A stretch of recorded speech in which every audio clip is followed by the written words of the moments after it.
कृष्ण का अर्जुन से युद्ध। एक बार महर्षि गालव जब प्रातः सूर्योदय प्रदान कर रहे थे, उनकी अंजलि में आकाश मार्ग में जाते हुए चित्रसेन गंधर्व की थूकी हुई पीक गिर गई। मुनि को इससे बड़ा क्रोध आया। वे आए श्राप देना ही चाहते थे कि उन्हें अपने तापोनाश का ध्यान आ गया और वे रुक गए। उन्होंने जाकर भगवान श्री कृष्ण से फरियाद की, श्याम सुंदर तो ब्राह्मण देव ठहरे ही, जट प्रतिज्ञा कर ली 24 घंटे के भीतर चित्रसेन का वध कर देने की। ऋषि को पूर्ण संतुष्ट करने के लिए उन्होंने माता देवकी तथा महर्षि के चरणों की शपथ ले ली।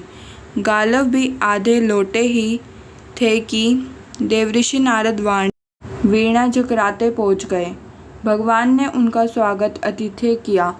शांत होने पर नारद जी ने कहा, प्रभु आप तो परमानंद कंद कहे जाते हैं। आपको दर्शन से लोग विषाद मुक्त हो जाते हैं, पर पता नहीं क्यों आज आपके मुख कमल पर विषाद की रेखा दिख रही है। इस पर श्याम सुंदर ने गालव जी के सारे प्रसंग को सुनाकर अपनी प्रतिज्ञा सुनाई। अब नारद जी को कैसा चैन आनंद आ गया। झटपट चले और पहुंचे चित्रसेन के पास। चित्रसेन भी उनके चरणों में गिर अपनी कुंडली आदि लाकर ग्रह दशा पूछने लगा। नारद जी ने कहा, अरे तुम अभी यह सब क्यों पूछ रहे हो? तुम्हारा अंतकाल निकट आ चुका है। अपना कल्याण चाहते हो तो बस कुछ दान पुण्य कर लो। 24 घंटों में श्री कृष्ण ने तुम्हें मार डालने की प्रतिज्ञा कर ली है। अब तो बेचारा गंधर्व घबराया। वह इधर उधर दौड़ने लगा। वह ब्रह्मा धाम, शिवपुरी, इंद्र, यम, वरुण सभी के लोकों में दौड़ता फिरा, पर किसी ने उसे अपने यहाँ ठहरने तक नहीं दिया।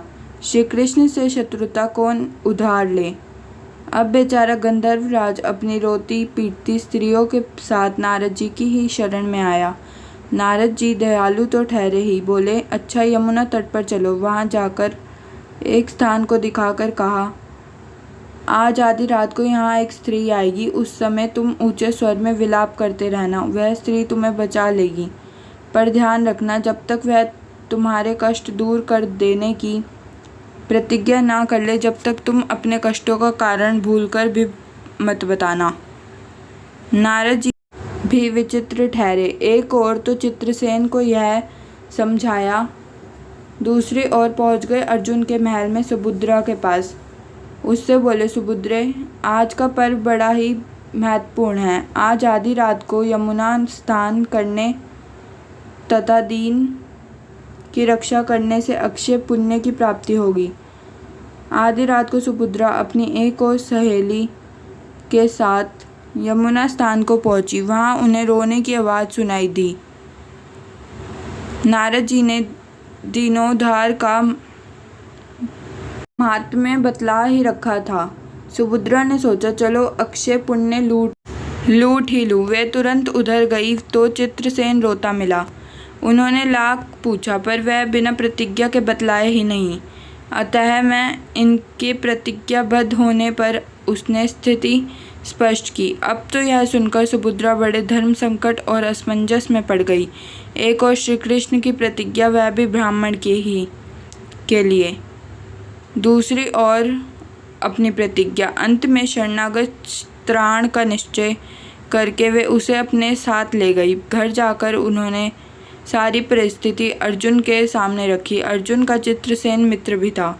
अर्जुन ने सुभद्रा की सांत्वना दी और कहा कि तुम्हारी प्रतिज्ञा पूरी होगी। नारद जी ने इधर जब यहाँ सब ठीक कर लिया, तब द्वारिका पहुँचे और श्री कृष्ण से कह दिया कि महाराज, अर्जुन ने चित्रसेन को आश्रय दे रखा है, इसलिए आप सोच विचार कर ही युद्ध के लिए जाना।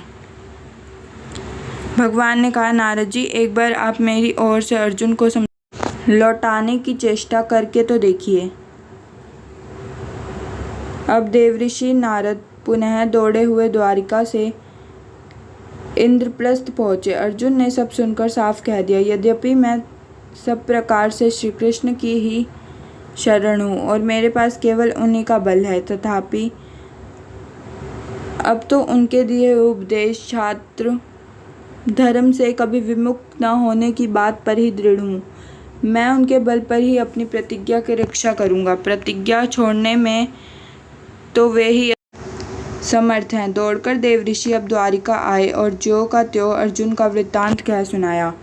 अब क्या हो। युद्ध की तैयारी हुई। सभी यादव और पांडव रण क्षेत्र में पूरी सेना के साथ उपस्थित हुए। तुमुल युद्ध छिड़ गया। बड़ी घमासान लड़ाई हुई पर कोई जीत नहीं सका। अंत में श्री कृष्ण ने सुदर्शन चक्र छोड़ा, अर्जुन ने पशुपात शस्त्र छोड़ा। प्रलय के लक्षण देखकर अर्जुन ने भगवान शंकर को स्मरण किया। उन्होंने दोनों शस्त्रों को मनाया। फिर वे भक्तवत्सल भगवान श्री कृष्ण के पास पहुंचे और कहने लगे, प्रभु राम सदा सेवक रुचि राखे, वेद पुराण लोक सब राखी। भक्तों की बात के आगे अपनी प्रतिज्ञा को भूल जाना तो आपका सहज स्वभाव है। इसकी तो असंख्य आवृत्तियाँ हुई होंगी। अब तो इस लीला को यहीं समाप्त कीजिए। बाण समाप्त हो गए। प्रभु युद्ध से विरत हो गए। अर्जुन को गले लगाकर उन्होंने युद्ध श्रम से मुक्त किया। चित्रसेन को अभय किया। सब लोग धन्य धन्य कह उठे। पर गालव को यह बात अच्छी नहीं लगी। उन्होंने कहा, यह तो अच्छा मजाक रहा। स्वच्छ हृदय के ऋषि बोल उठे, लो मैं अपनी शक्ति प्रकट करता हूँ। मैं कृष्ण, अर्जुन, सुभद्रा समेत चित्रसेन को जला डालता हूँ। पर बेचारे साधु ने जो ही जल हाथ में लिया। सुभद्रा बोल उठी, मैं यदि कृष्ण की भक्त हूँ और अर्जुन के प्रति मेरा प्रतिवर्ती पूर्ण है तो यह जल ऋषि के हाथ में पृथ्वी पर ना गिरे। ऐसा ही हुआ। गालव बड़े लज्जित हुए। उन्होंने प्रभु को नमस्कार किया और वह अपने स्थान पर लौट गए। तदनंतर सभी अपने अपने स्थान को पधारे। Like, share and subscribe. Thanks for watching.